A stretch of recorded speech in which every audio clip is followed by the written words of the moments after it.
Muy bien, entonces en principio, ahí deben de estar viendo mi pantalla, ¿es correcto? ¿Alguien me diga sí? Sí, sí. Ok, Sí, muy se ve. bien. Sí. Perfecto. Y entonces, lo primero que nos gustaría platicarles es que estamos, digamos, la materia oscura surgió a inicios del siglo pasado, pero en realidad se tomó seriamente a finales de los años 70 con la confirmación de que las curvas de rotación de las galaxias a radios distantes del centro galáctico eran planas. Y a partir de entonces surgió la idea de que la materia oscura podían ser de dos tipos. Una corriente que les llamaba machos y otra corriente que les llamaba WIMPs. De los nombres son misóginos en el sentido de que macho se refería justamente a cosas fuertes, ¿no? Entonces, encontraron un acrónimo para describir unos objetos que les llamaban machos, que significan Massive Astrophysical Compact Halo Objects. Entonces, ese era el nombre de machos. Y se referían se imaginaban que existían unas cosas tipo Júpiter o estrellas fallidas que no emitían radiación electromagnética visible, de tal manera que no los podíamos observar y entonces existían este tipo de asteroides, planetoides que estaban alrededor de la galaxia, que contribuían a la atracción gravitacional de las estrellas, porque que eso explicaba por qué las estrellas se mueven más rápido a radios lejanos del centro galáctico, a pesar de que no hubiera tanta materia luminosa. Entonces estaban los machos, es una propuesta, y por otra parte se encontraban los WIMPs, que es una forma que los ingleses tienen para decir que alguien es debilucho o marito. Entonces, como les digo, el nombre eran otros tiempos, eran tiempos en los que había no había una claridad respecto al ofensivo que pueden ser estos términos, pero así empezó y así era, ¿no? Entonces existían machos y WIMPs. Los machos después fueron descartados esencialmente por la observación más bien por la no observación de lentes gravitacionales, de lo que se le conoce como microlensing. Entonces, esencialmente, la imagen de que existían machos se fue apagando y surgió la idea de los WIMPs, que eran como el principal componente de materia oscura. La época en la cual surgieron los WIMPs, que fue a finales de los 80, principios de los 90, coincidió con una etapa muy importante de la física de partículas que tenía que ver con extensiones al modelo de estándar de partículas que trataba de explicar otros fenómenos o otros problemas que tenía el modelo estándar.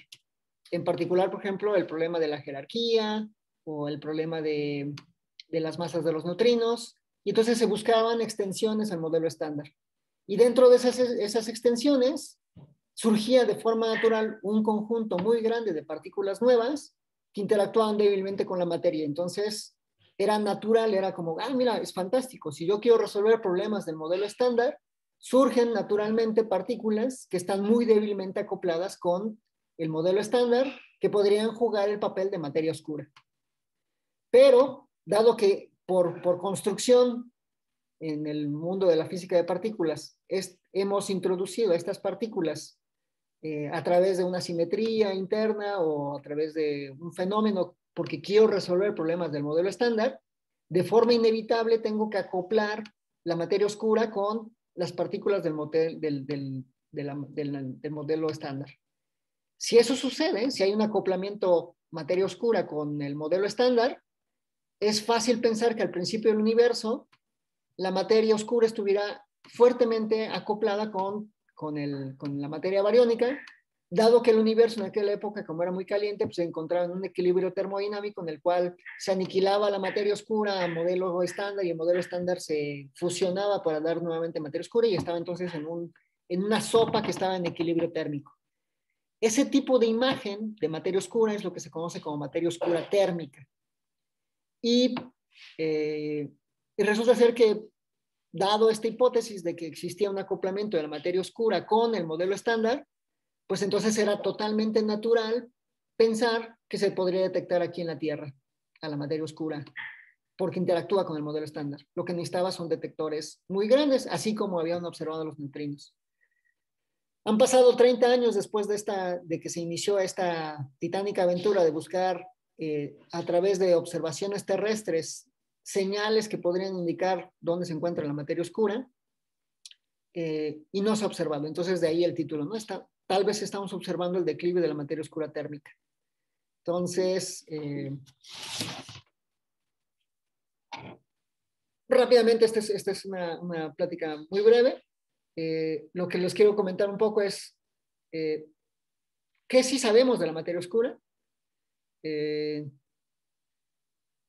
pasa con el WIMP, o qué está pasando con esta imagen de la materia oscura térmica, y no terminar de una forma pesimista, sino más bien como, pues quizás no es tan mala idea que no interactúe con el modelo estándar, y es más bien una ventana de oportunidad, de tal forma que la idea es concluir con que la física del futuro, es decir, la física que ustedes, jóvenes promesas, van a vivir, es la física que va a estudiar a las partículas débiles, totalmente débiles, ¿no? Ya sean neutrinos o ya sea materia oscura, que interactúan débilmente, en algún caso, como ya sabemos de los neutrinos, con la materia ordinaria, o quizás solamente a través de sus interacciones gravitacionales, que como sabemos es la interacción más débil de todas.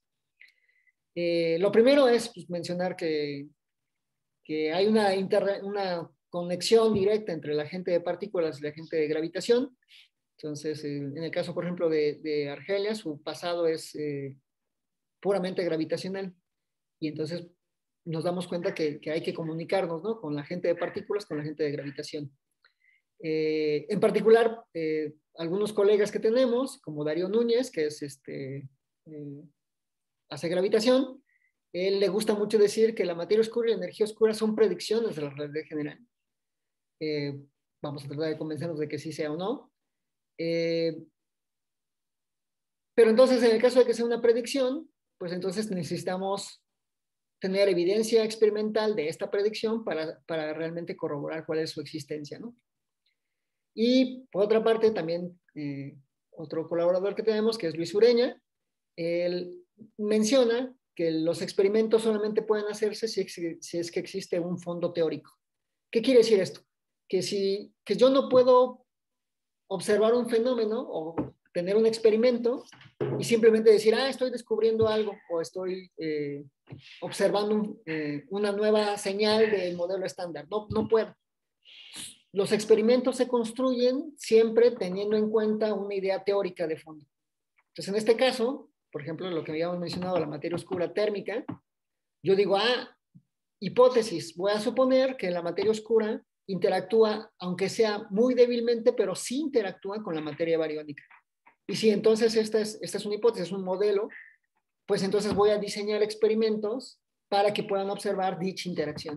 Entonces a eso se refiere un poco Luis, ¿no? De que tiene que haber un fondo teórico y a partir de esa idea teórica yo puedo elaborar un experimento para ver si realmente esa idea teórica se cumple o no. Entonces, ¿cuál es la idea teórica en el fondo de todo esto? La idea teórica es que existe un modelo cosmológico estándar y este modelo cosmológico estándar está basado sencillamente en la realidad general. Cuando uno habla de cómo sabemos este modelo cosmológico estándar, tiene que ver justamente con esta idea de astropartículas. Todo lo que observamos, una astropartícula es un mensajero del cosmos. Y entonces, cuando nosotros queremos estudiar cuál es la información que tenemos del principio del universo, lo tenemos que hacer a través de uno de estos mensajeros, y en este caso es un fotón, o son los fotones, que se emitieron en la última superficie de dispersión. Ese momento es el momento en el cual la densidad disminuyó lo suficiente, de tal manera que los electrones se pudieron ligar a los protones para formar átomos, y entonces quedó el espacio libre suficiente de tal manera que los fotones no estuvieran rebotando entre toda esta sopa de protones y electrones, y entonces quedaran libres y pudieran escapar. Y entonces esa luz que escapó finalmente, después de que el universo se enfrió lo suficiente para que pudieran transmitir su información, es la que nosotros observamos como el fondo de radiación cósmica. Siempre que tengamos un modelo de astropartículas, o más bien siempre que queremos estudiar astropartículas, hay tres pasos que tenemos que dividirlo, ¿no? es su producción, su propagación y su detección. Entonces, en este caso, la producción de estos fotones, que son nuestras astropartículas, se hizo en el momento de lo que se le conoce como la última dispersión, ¿no? Que es este momento en el cual se enfrió lo suficiente el universo, de tal manera que los fotones pudieron viajar libremente por el espacio. Ahí se produjeron esos fotones. Se propagan, y en la propagación de los fotones puede pasar que tengan distorsiones, ¿no? Por ejemplo, si hay un material que lo esté opacando a la propagación del fotón, pues entonces el espectro tiene que ir cambiando.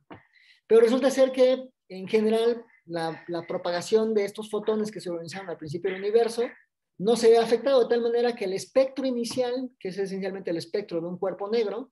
¿Por qué tiene que ser el espectro de un cuerpo negro? Pues porque esencialmente sabemos que un cuerpo negro es el que emite en todas las frecuencias posibles, ¿no? Es el objeto termodinámico por excelencia, en equilibrio, y entonces, ¿cómo emite un objeto termodinámico en equilibrio? Pues como un cuerpo negro. Entonces el universo emite como un cuerpo negro. No solamente el universo, esencialmente todos los objetos celestes emiten como cuerpos negros. El Sol, las estrellas rojas, la Tierra misma, emiten como cuerpos negros con distorsiones, y esas distorsiones nos dan información acerca de lo que está alrededor del momento de producción, ¿no? Nos da la física. Y finalmente, pues necesitan un detector. En este caso, pues, para detectar la radiación de cuerpo negro se necesita una antena. Y en este caso fue la antena que construyó Penzias y Wilson, que les dio el premio Nobel por la detección de la radiación de cuerpo negro, que era un puntito que está aquí, ¿no? Ese puntito que está ahí, eso es la primera señal de la radiación de cuerpo negro. Esencialmente lo que ustedes después hicieron, o lo que hicieron los investigadores en el futuro, fue construir mejores detectores. Entonces pasaron de radiómetros a radiómetros más complicados, y estos radiómetros que son más precisos los pusieron en un satélite. Y entonces esencialmente ese radiómetro detecta la radiación que viene de dos puntos diferentes del universo. Y cuando miden la diferencia de temperaturas, pues entonces pueden ver las anisotropías de la temperatura. Entonces aquí esencialmente lo que están viendo es la temperatura que observan en promedio de la luz en distintas frecuencias, ¿no? Entonces la frecuencia de los fotones que están observando en distintas direcciones y cuántos fotones de ese estilo están emitiendo. Y esencialmente se acopla perfectamente a la radiación de un cuerpo negro. Pero tiene pequeñas variaciones, pequeñas desviaciones alrededor de esta radiación de cuerpo negro, que son las famosas anisotropías del fondo de radiación cósmica. Esas anisotropías pues, se observan entre mejores detectores tengamos, y esa ha sido la labor experimental cosmológica de los últimos años, que ha hecho que pasemos de una etapa, digamos, de especulación de modelos cosmológicos a una etapa de precisión en la medición de los aspectos cosmológicos. Entonces están midiendo con una alta precisión cuáles son las anisotropías de la radiación de cuerpo negro, y esas anisotropías esencialmente son estos puntitos. Cada una de estas manchitas, la diferencia de temperaturas entre un objeto rojo y un objeto azul, es decir, uno frío y uno caliente, son diferencias de temperaturas en 10 a la menos 5 grados Kelvin. Es decir, nada. O sea, la precisión con la cual ustedes pudieron medir estas anisotropías se logró gracias a la mejora de estos detectores. Pero justamente estas anisotropías, lo que nos están diciendo, o lo que arrastran de información, tiene que ver con cuánta materia hay alrededor, digamos, de esa emisión. Entonces, simplemente imagínense esto. Emitieron un cuerpo negro perfecto, y si hay pequeñas fluctuaciones de materia entre ese punto de emisión y nuestra detección, pues lo que hace es que en algunos lugares recorra una distancia más grande o una distancia más pequeña, y entonces o se calientan o se enfrían ligeramente esos fotones. Y entonces las anisotropías en la temperatura de los fotones nos da información acerca de cuánta y cómo está distribuida esa materia. Y ese es el punto de hacer estos análisis de estos picos. Estos picos son como una transformada de Fourier, pero no es una transformada de Fourier, es una transformada en armónicos esféricos de estas anisotropías. Y entonces cada uno de estos picos se tienen que explicar con un modelo de base, porque recuerden lo que decía Luis, no tenemos un experimento, sino tenemos un fondo teórico. Y ese fondo teórico es el modelo cosmológico que ustedes construyen. Y ese modelo cosmológico implica pues, que tiene que existir dos ingredientes, que sería la energía oscura y la materia oscura, para que ustedes tengan este ajuste tan perfecto de los datos. Se dan cuenta, aquí están graficados los valores, los errores en las mediciones, que casi no son observables así en la gráfica. Eso implica la precisión con la cual están observando estos datos, ¿no? Entonces, con esa precisión, lo que sabemos es que tiene que existir un componente de materia que se comporta como materia oscura y cuánta materia de esa hay. Entonces sabemos que existe algo así como un tercio de la materia bariónica. Aquí no ven un tercio porque aparece esta H cuadrada. Esta H cuadrada aparece por razones históricas. Esencialmente, la tasa de expansión del universo, que lo mide la tasa de expansión de Hubble, se pensaba que era alrededor de 100 kilómetros por segundo por megaparsec. Pero después se fue midiendo de forma más precisa y se dieron cuenta que no eran 100, sino en realidad son 67.4 kilómetros por segundo por megaparsec. Y entonces, para recordar, digamos, ese factor de corrección, inventaron este factor H, de tal manera que H es 100 kilómetros por segundo por megaparsec por esta H minúscula, donde esa H minúscula es entonces 0.67 para que los dé los 67 kilómetros por segundo por megaparsec. Entonces, Una si consulta. hubiera, ¿sí? Entonces, lo que se mide experimentalmente es el omega por h cuadrado. No se mide solamente el omega, experimentalmente. Se mide el omega. Se mide el omega. Esa H que aparece ahí es una reliquia del fondo de radiación, ¿no es cierto? Es una reliquia de los astrofísicos que les gustaba la idea esta de que la constante de Planck fuera 100 kilómetros por segundo. En realidad,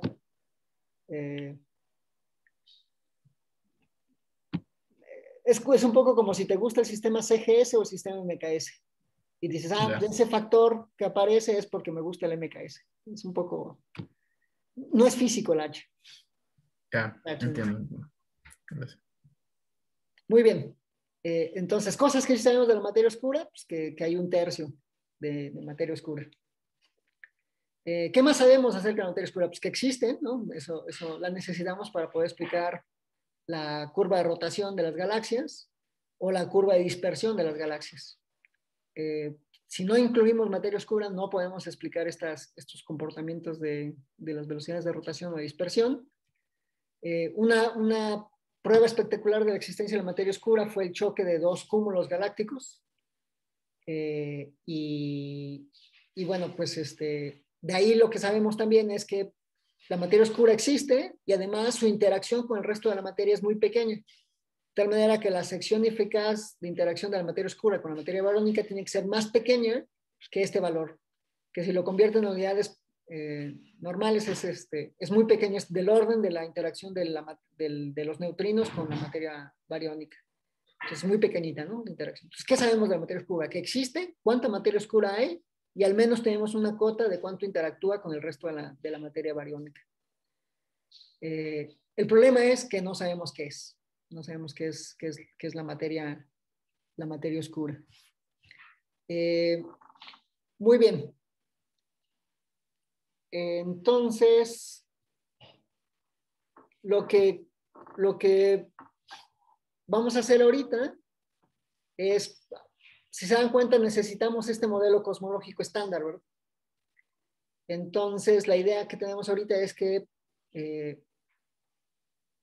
les introduzcamos cuál es ese modelo cosmológico estándar y vean lo simple que es, de tal manera que puedan reproducir una de las gráficas estándares, ¿no? del modelo cosmológico estándar. Entonces, de hecho, no la tengo, pero para que vean qué tan estándar es. A ver, aquí está. Si ustedes le ponen aquí en Google, que busque la density.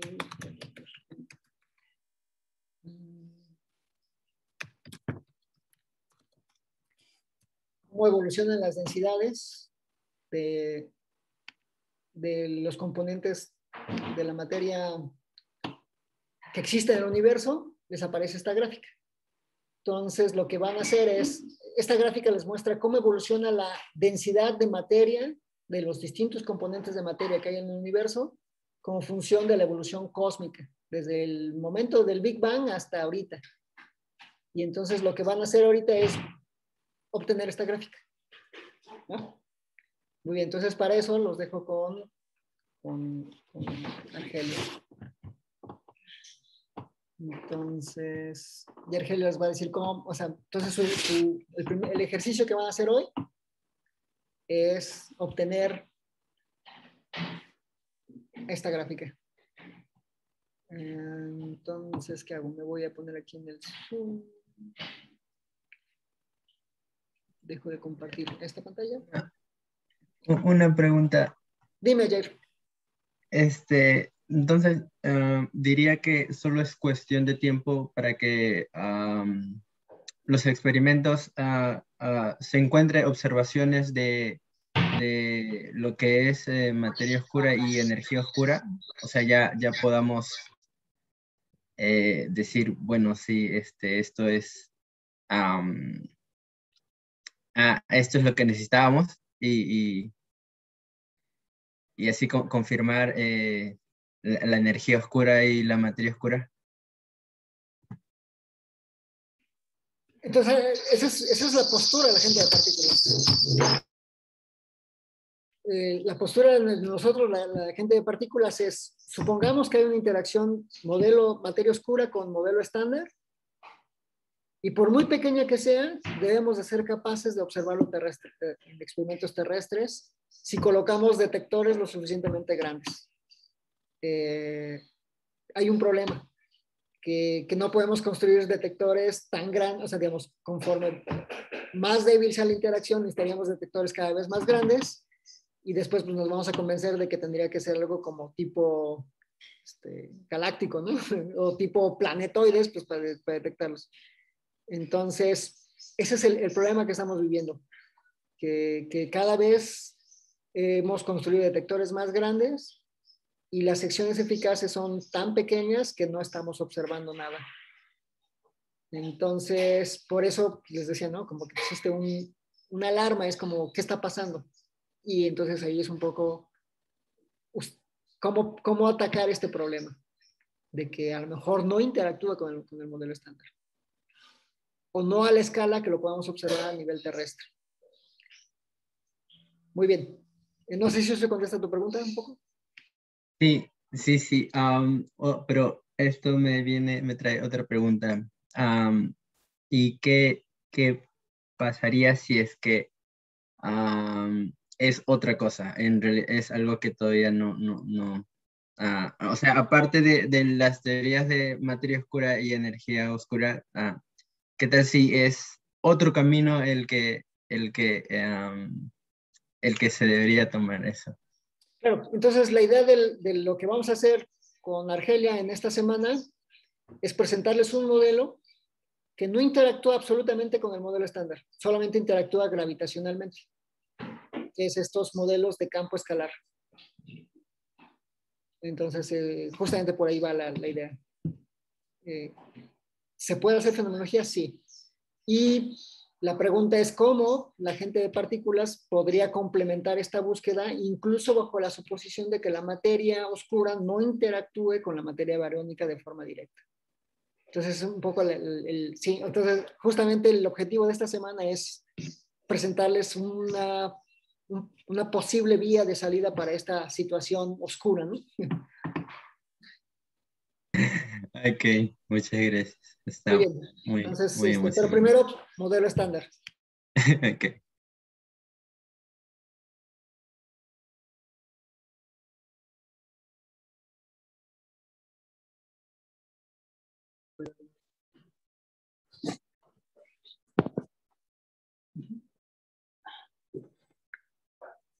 Tú también pones volumen. O sea, este ya está parado. ¿Me escuchan?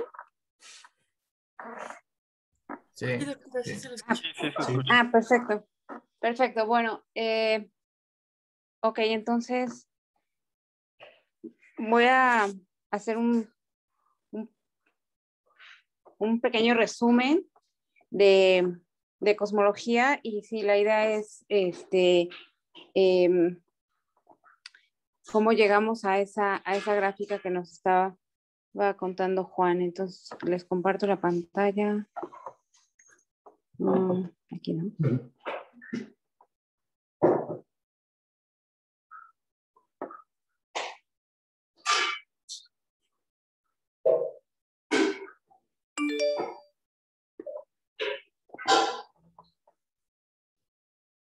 Listo, ahí estamos. Ok, bueno, primero les quiero recomendar muchísimo el curso de cosmología del doctor Luis Ureña. Me parece que es el miércoles en la tarde. Pero bueno, voy a hacer un breve resumen para que tengamos las ecuaciones, digamos, básicas que en un principio queremos resolver. Bueno, ¿qué es la cosmología? Es la rama de la ciencia que tiene, digamos, el modesto objetivo de entender al universo entero y todo lo que contiene. Y bueno, la buena noticia es que en principio con la física que conocemos, con las leyes físicas que conocemos, podemos alcanzar este objetivo. Digamos, la mala noticia es que, bueno, al final se hacen un montón se tienen que hacer extrapolaciones y aproximaciones que obviamente pues son muy cuidadas, pero que definitivamente hay cosas que quizás no conocemos del todo, ¿no?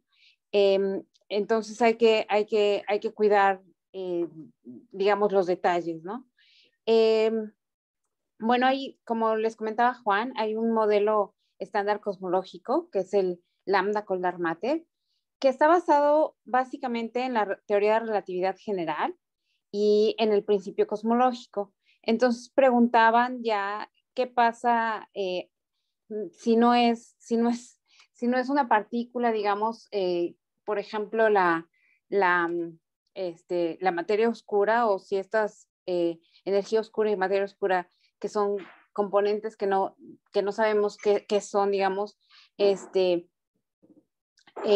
no fueran lo que nos imaginamos. Una opción podría ser que una de estas dos hipótesis, digamos, por ejemplo, la cambiáramos. Entonces, por ejemplo, no tomáramos relatividad general, sino tomáramos alguna otra teoría de gravitación y que tomáramos, por ejemplo, el principio cosmológico, o al revés, ¿no? Con relatividad general, sí, pero sin principio cosmológico. Y entonces, obviamente que las predicciones serían distintas y bueno, a lo mejor de esa manera no haría falta, digamos, materia oscura o energía oscura. Digamos, esas también son otras avenidas pero bueno, dado que la teoría de relatividad general, el modelo estándar de partículas, que también tiene que ver en este modelo estándar cosmológico, pues están muy, muy, muy probados, pues entonces vamos a confiar en ellos, digamos, y bueno, a elaborar sobre ellos, ¿no? Entonces, bueno, el principio cosmológico, lo que dice es que básicamente nosotros, la Tierra, digamos, los humanos, no somos un punto de observación privilegiado, ¿no? Sino no hay puntos de observación en el universo privilegiados, y tampoco direcciones espaciales privilegiadas. Entonces, lo que nosotros vemos aquí lo ve alguna otra civilización en algún otro lado cualquier otro lado del universo, y además tampoco hay direcciones preferidas, y entonces es isotrópico el universo, ¿no? Homogéneo e isotrópico.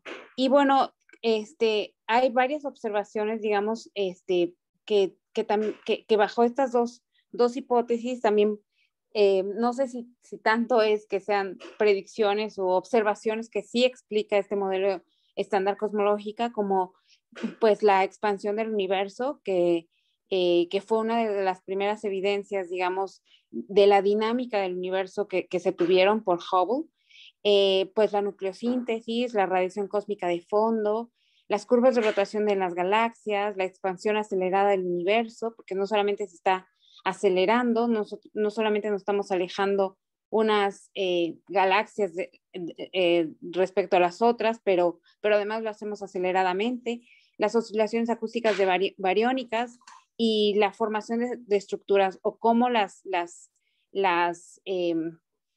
galaxias, digamos, están distribuidas en el universo, ¿no? Como ven, muchas de estas observaciones o de estos fenómenos, digamos, son a escalas bien, bien grandes, ¿no? O sea, porque no es cierto que si nosotros vemos en la noche, ¿no? Por ejemplo, veamos que todas las estrellas están distribuidas, digamos, isotrópicamente, ¿no? Para empezar, vemos la luna en una sola dirección y en cualquier otra no la vemos, ¿no? Entonces, pero digamos a grandes escalas, eso sí se cumple esta homogeneidad de isotropía, ¿no? Bueno, este modelo de estándar cosmológico asume o encuentra que hay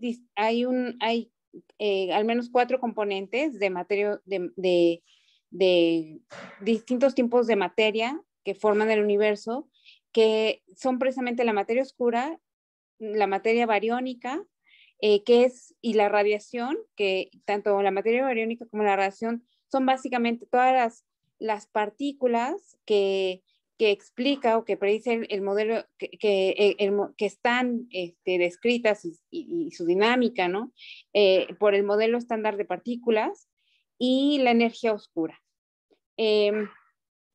Bueno, entonces, en cosmología, en gravitación, digamos, uno tiene que, o sea, la relatividad general es una teoría clásica.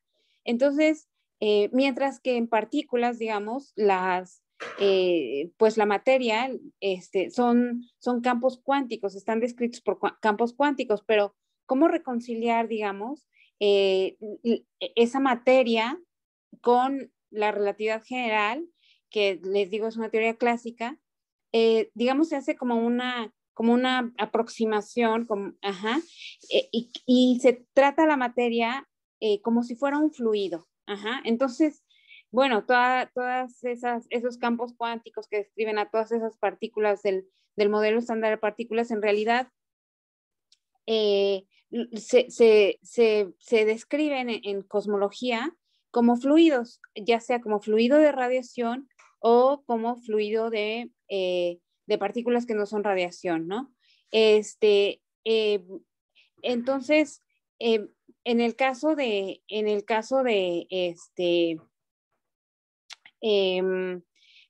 y además se hacen con como un fluido perfecto, con una ecuación de estado barotrópica, en la que básicamente estas son son las ecuaciones de estado para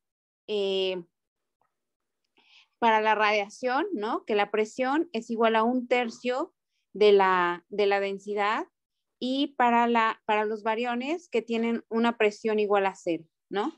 Entonces, ahí se condensa, digamos, toda la información de la materia del modelo estándar, ¿no? Mientras que la materia oscura se asume en este modelo que tiene una presión igual a 0, o sea que es básicamente como la materia del modelo estándar, que no es radiación, ¿no?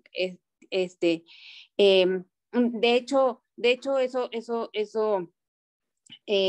digamos, grosso modo, eso sucede, ¿no? Porque esta materia oscura también ejerce una fuerza gravitacional atractiva, digamos, sobre el resto de la materia del modelo estándar de partículas, mientras que la energía oscura tiene una ecuación de estado, como P igual a menos ρ, ¿no? Entonces, aquí está contenido y bueno, obviamente uno puede hacer hipótesis, ¿no? Cambiar las ecuaciones de estado, etcétera. Y de hecho, pero bueno, hay tantas observaciones que debemos ser capaces de explicar o de reproducir que no es tan fácil, ¿no? Tampoco sacarse de la manga cualquier ecuación de estado. Pero, dado que esto que se asume, ¿no? Para lambda Koldar mater, podría no ser, podría no, digamos, no ser tan buena, uno puede hacer algunas otras hipótesis y precisamente en este caso vamos a proponer una materia, una materia que es campo escalar, que es un campo escalar y que bueno, en particular tiene una densidad y una presión que ya vamos a ver después y que bueno, que no tiene una ecuación de estado como esta para la materia oscura, ¿no? Y bueno, dada esa hipótesis, vamos a construir el universo y las observables, digamos, que tendrían precisamente con esta hipótesis, ¿no? Y vamos a ver qué tan buenas son.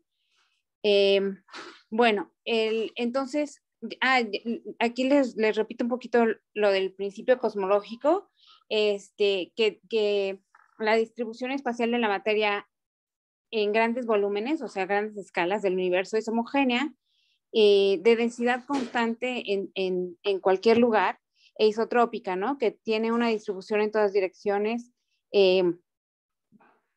igual, digamos, para todos los observadores desde todos los lugares, ¿no? Ok, y entonces ahora, nosotros queremos saber la dinámica del universo, ¿no? Entonces, este principio cosmológico, digamos, es la física, es algo que nos podemos creer, digamos, que además también hay evidencia porque ahora ya se pueden, digamos, sacar fotos del universo a gran escala, ¿no? Y se ve que las galaxias, que las estructuras están más o menos, precisamente cumplen más o menos el principio de isotropía, ¿no? No lo mismo que no sabemos bien de homogeneidad, porque al final pues no podemos ir a otro lado, ¿no? Pero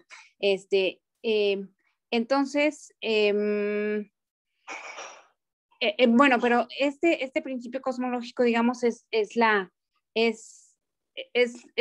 parte física, digamos, y al final confiere o da una gran simetría, digamos, a la geometría con la que se describe al universo, porque acuérdense que las ecuaciones de Einstein, estamos hablando de relatividad general, relacionan la geometría del espacio-tiempo, ¿no? Con la materia.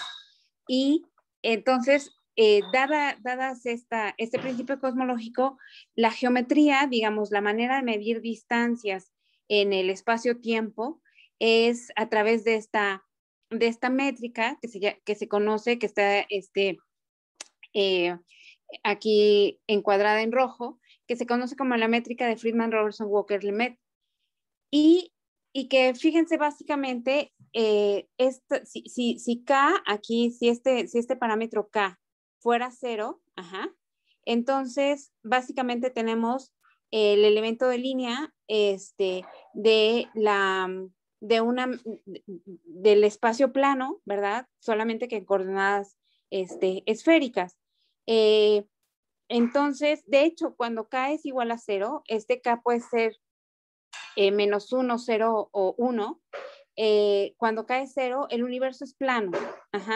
La curvatura, digamos, es 0, y el universo es plano. Y entonces, básicamente, lo que no conocemos, digamos, de de la geometría del universo es precisamente este factor A, que es el factor de escala, que básicamente lo que nos va a decir, que es solamente función del tiempo, y lo que nos va a decir ese A, o sea, en función del tiempo, digamos, es cómo es que cambian las distancias entre puntos en el universo que precisamente, para los cuales precisamente se cumple el principio cosmológico, ¿no? Entonces, estos puntitos en verde son galaxias muy lejanas, ¿no? Y básicamente, y bueno, a t igual a 0, en el inicio del universo era 0, o sea, pero cuando empieza a correr el tiempo en el universo, A va cambiando, uno puede normalizar, digamos, de tal manera que el factor de escala al día de hoy valga precisamente 1, ajá, y entonces vean cómo pues todos esos puntitos verdes que son observadores,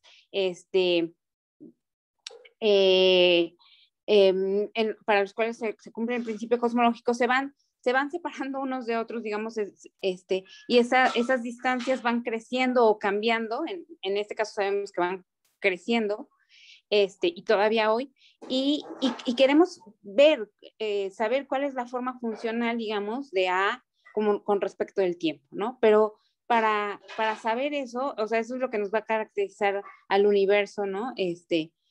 A grandes escalas. Para saber eso, ¿cómo lo hacemos? Pues tenemos que resolver,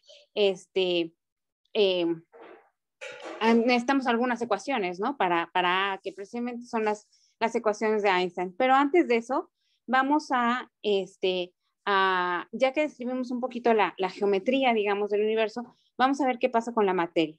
Dijimos que la materia es un fluido perfecto.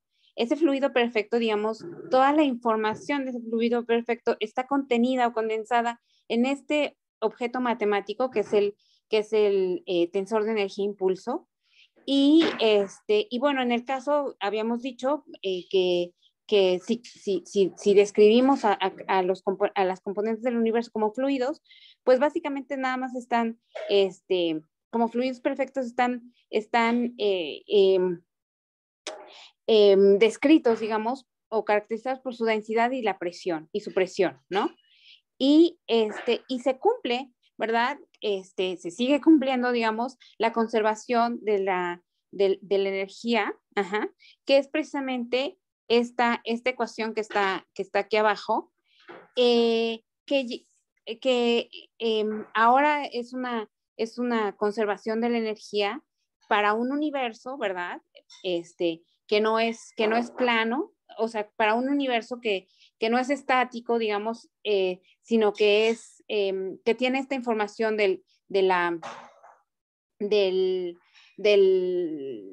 factor de escala, ajá, y entonces nos queda de esta ecuación, ¿verdad? Debe tener entonces la conservación de la energía, debe tener información de la geometría del universo, y nos queda esta ecuación que está aquí, ¿no? Entonces, esa sería la ecuación de la conservación de la energía para los distintos fluidos que existen en el universo. Entonces, cada fluido, si solamente interactúa gravitacionalmente con el otro, como asumimos que es, cumple precisamente una ecuación como esta que está aquí, ¿no? Ok, entonces ya tenemos, ya vamos en camino, ¿no? Porque ya tenemos al menos una ecuación diferencial que tiene a la densidad, a A y al factor de escala, y bueno, esta, como les digo, es para cada componente de materia. Y ahora sí, ya que tenemos la materia, ajá, nos acordamos, bueno, sabemos que las ecuaciones de Einstein, ¿verdad? Relacionan precisamente a la geometría que está representada aquí por A, por el factor de escala, con la materia, que tiene que ver con esa densidad de presión. Esas son las ecuaciones de Einstein. Ajá. Entonces, tenemos esta información, ¿no? de la métrica, que tiene al factor de escala, y del tensor de energía impulso, que también tiene el factor de escala aquí, porque tiene a la G, ajá. Pero tiene la información de la densidad y de la presión, ¿no? Y bueno, las combinamos, digamos, y son varias ecuaciones, pero dado que hay muchísima simetría en nuestro universo, digamos, entonces nos queda, o sea, llegamos, digamos, la ecuación relevante se escribe como esta que está aquí, que es la ecuación de Friedman, ¿no? Y ya estamos, porque ya estamos más cerca, porque ahora tenemos dos ecuaciones, ¿no? Dos ecuaciones diferenciales que queremos que nos van a dar la dinámica de nuestras variables, digamos, pero tenemos todavía tres variables, ¿no? Que es el factor de escala, la densidad y la presión del fluido, todos con función del tiempo, y además no sabemos cuánto vale K, ese K que les puse ahí que puede aparecer, digamos, dado que el universo es homogéneo isotrópico, ¿no? Entonces, bueno, necesitamos entonces una ecuación de estado para los distintos fluidos, como ya les había dicho, y entonces asumimos que la materia bariónica, les había dicho, ¿no? Que la presión era cero, la materia oscura también es cero, la energía oscura tiene este tipo de ecuación, y la radiación, ¿no? Y bueno, y ahora sí, y bueno, K se puede, digamos, fijar a través de observaciones. De hecho, sabemos, hay una muy buena certidumbre de que K es precisamente cero, o sea, es un universo con curvatura cero, es un universo plano que se está expandiendo, digamos, y entonces ya tenemos lo necesario, ¿no? Para poder describir la dinámica, porque tenemos entonces tres incógnitas, digamos, tres variables aquí que no conocemos, y tenemos tres ecuaciones que no las relacionan, ¿no? Tenemos un sistema cerrado para resolver. Bueno, entonces, ok, voy a escribir aquí otra vez estas ecuaciones. Dijimos que esta ecuación, que estas ecuaciones, que la ecuación, que esta ecuación, ¿no? De la conservación de la energía, se cumple para cada componente del universo, y tenemos aparte esta, que es la ecuación de Friedman. Ajá. Aquí la había puesto como esta que está aquí, donde esta ρ es precisamente la suma de todas las, de la ρ total, ¿no? Entonces es la suma de todas las densidades de las distintas componentes.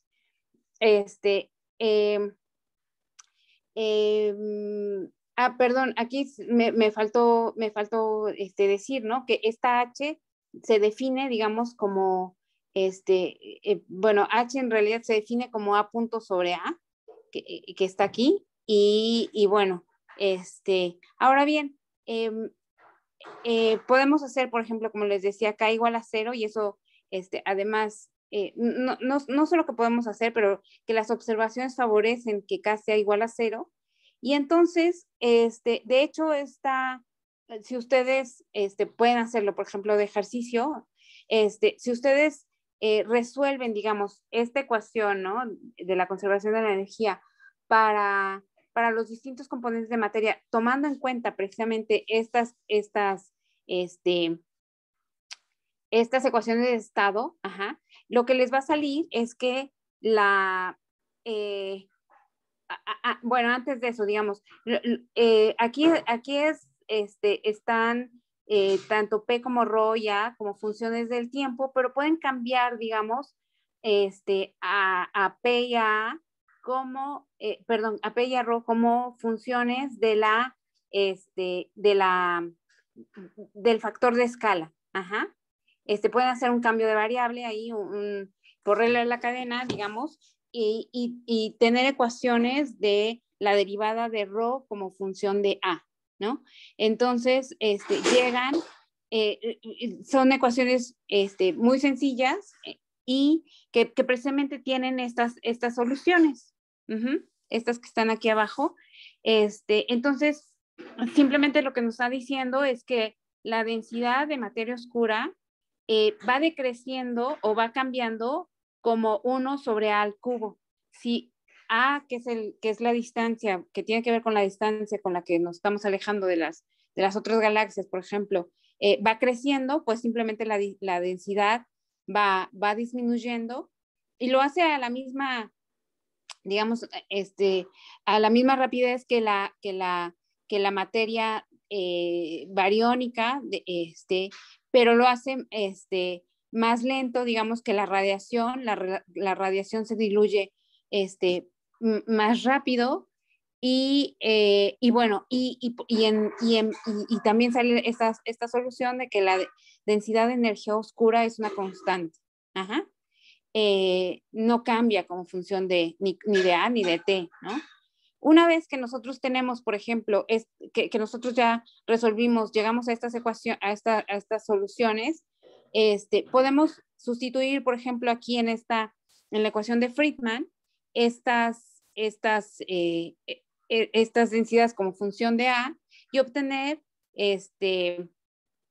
cómo varía A como función de T, ¿no? Entonces, y ya, y ya resolvimos la dinámica del universo, ¿no? Del factor de escala del universo y de lo que contiene el universo, que son estas distintas componentes, ¿no? Bueno, lo que nos falta, digamos, saber es cuánto valen estas densidades, digamos, porque tenemos al final ecuaciones diferenciales, necesitamos condiciones iniciales, digamos, y eso, ¿cómo lo sabemos? Bueno, nosotros, entonces, digamos, esos son parámetros libres de la teoría. Ahorita, fíjense que simplemente estamos haciendo hipótesis, y todo esto es teórico, ¿no? Entonces necesitamos, digamos, fijar estos parámetros de observaciones. Uno de ellos, por ejemplo, seguro ustedes conocen, es la constante de Hubble, ¿no?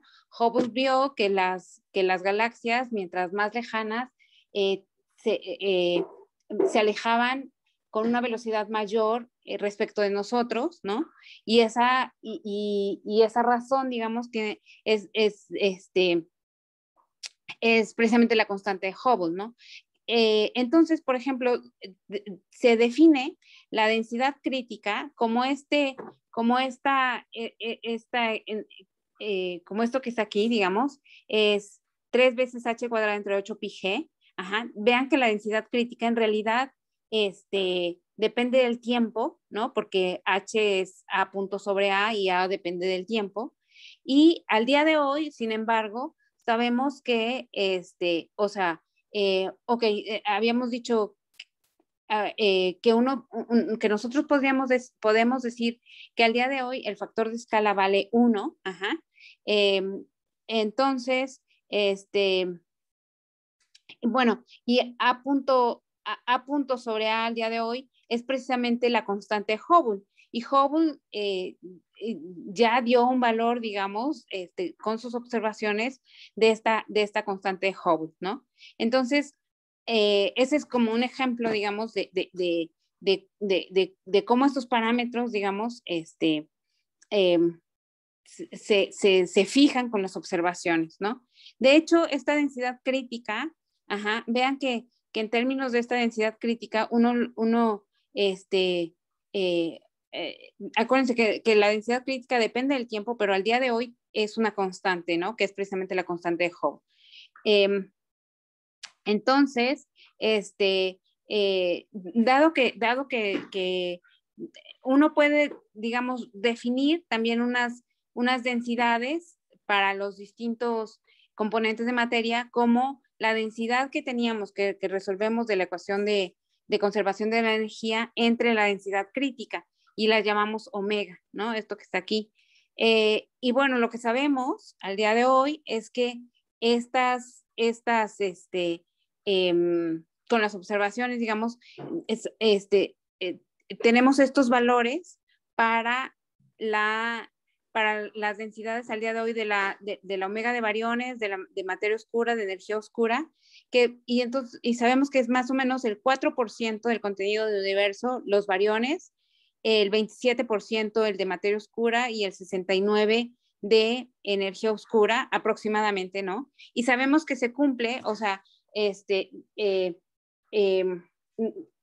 poniendo en términos de estas omegas mayúsculas, ¿no? A esta ecuación, a la ecuación de Friedman, lo que nos sale es que 1, digamos, es igual a la suma de todas las omegas, ¿no?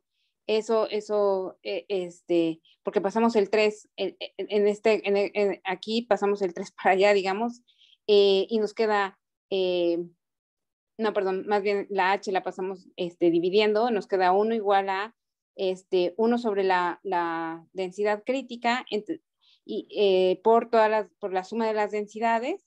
Entonces, eso nos da precisamente una ecuación parecida a esta, digamos, solo que aquí estoy despejando la omega de radiación, porque vean que casi casi la omega de radiación es 0, y bueno, estos son los factores de los que hablaba Juan, ¿no? Hace un momento. Bueno, esto, entonces, ¿y esto qué tiene que ver, no? Bueno, pues básicamente, fíjense, esta gráfica esto que tiene que ver con la gráfica que les mostraba Juan, pues es que ya la construimos, digamos, y básicamente esta gráfica, lo que en el eje de las X se grafica el logaritmo de A. Vean que aquí es 0 porque A al día de hoy, digamos, es 1, entonces su logaritmo es 0. Y entonces, si ustedes grafican, digamos, estas distintas omegas como funciones de A, ¿no? Que están aquí, entre la densidad crítica, acuérdense que la densidad crítica también depende de A o del tiempo, entonces les va a salir esta gráfica que está aquí, ¿no? Donde precisamente omega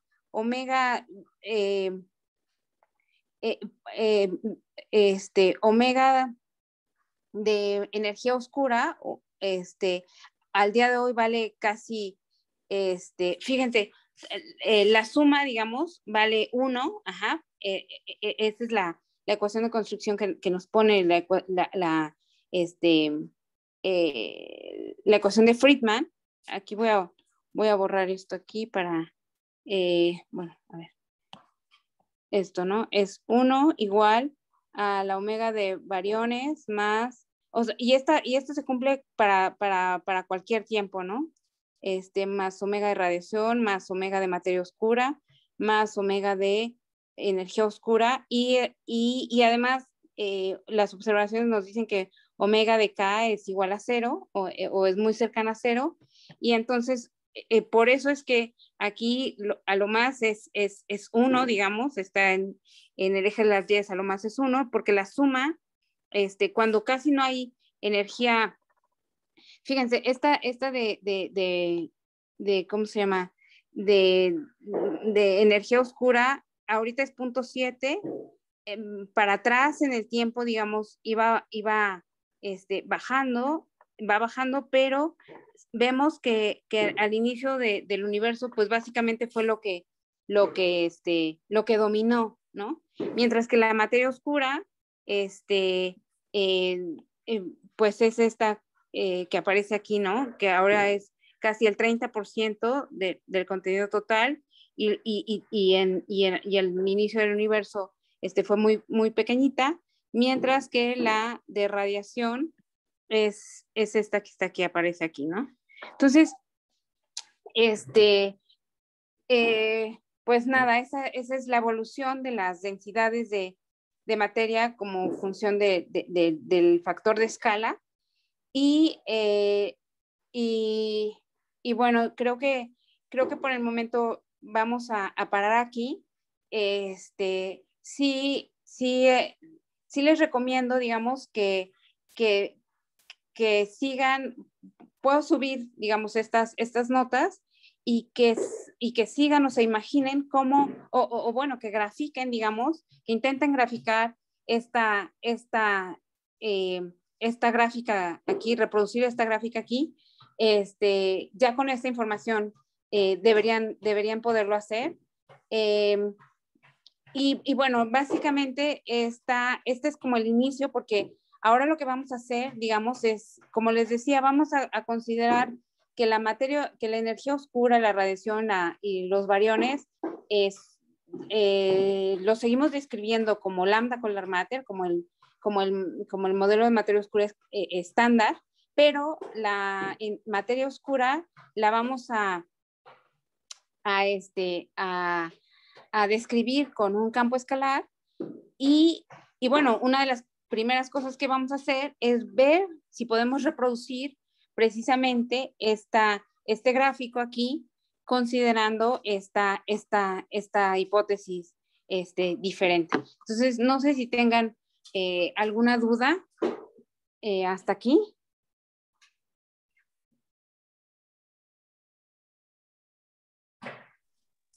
Por mi parte, creo que todo bien hasta ahorita, maestra. Gracias.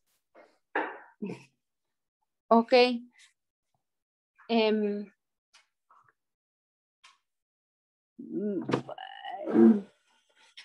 A ver, aquí un Fernando pregunta, que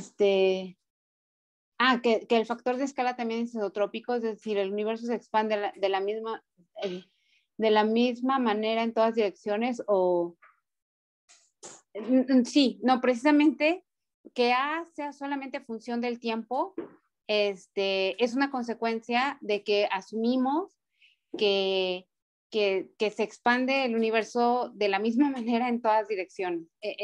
Sí, en todas las direcciones se expande de la misma manera. Ajá. No es, o sea, sí, obviamente, es más simple, ¿no? A suponer que A dependiera de R, por ejemplo, también, de la posición, pero bueno, o sea, no tenemos, digamos, alguna pista que nos diga que debería ser así, ¿no? Porque eso, o sea, como que nos diría que alguna dirección es diferente, ya sea, sí, diferente respecto a la otra, y bueno, y eso, pues no hay cosas que nos puedan, que nos den pista de eso, ¿no? Que nos digan que así es. Entonces, pues sí, sale fácil, pero suena bastante, pero es como que muy razonable, ¿no? Entonces, bueno, ese es un poco la idea. No sé.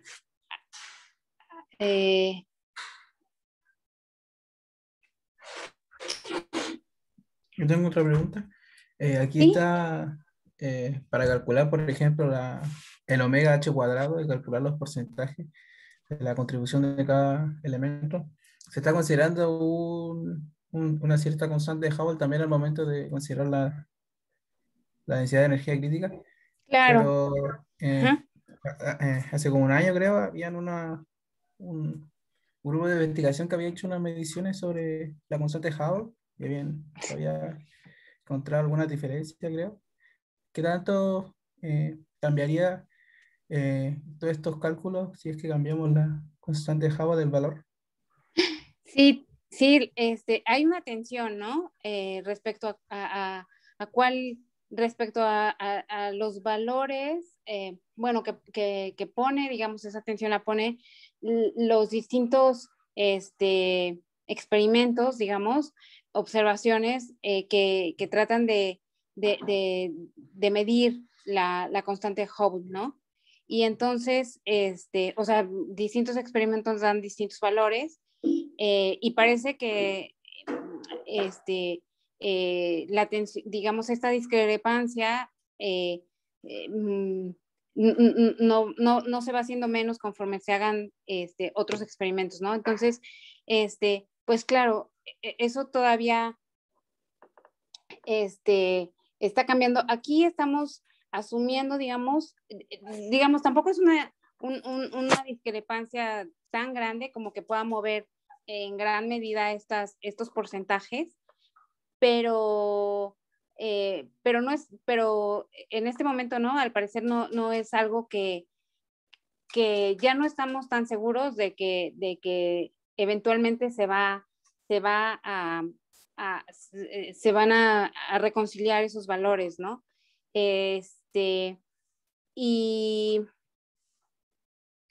Y bueno, o sea, perdón, en este caso estamos tomando no los valores que está reportando las colaboraciones que determinan al H0 o al H con supernovas, sino con WMAP, ¿no? Pero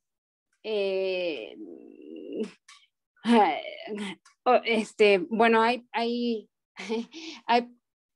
digamos, hay interés, digamos, incluso en distintas propuestas que, por ejemplo, si uno cambiara alguna de esas hipótesis, ¿no?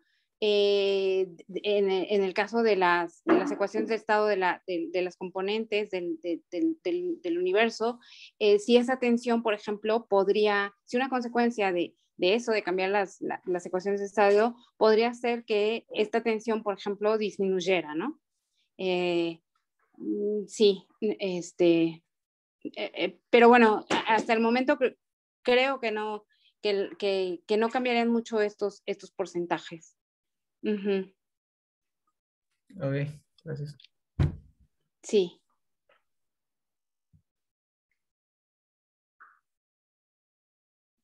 Ok, entonces, bueno, si no hay más preguntas, pues les recomendamos estén en los cursos de hoy por la tarde y en principio mañana nos vemos no a las 8 de la mañana, pero a las 9. Y bueno, vayan desempolvando su Runge-Kutta, ¿no? En Python, en C, en lo que quieran, porque bueno, lo vamos a necesitar, ¿no? Y traten de hacer esta gráfica, de entender bien cómo sale esta gráfica haciéndola, ¿no? Ok, pues entonces,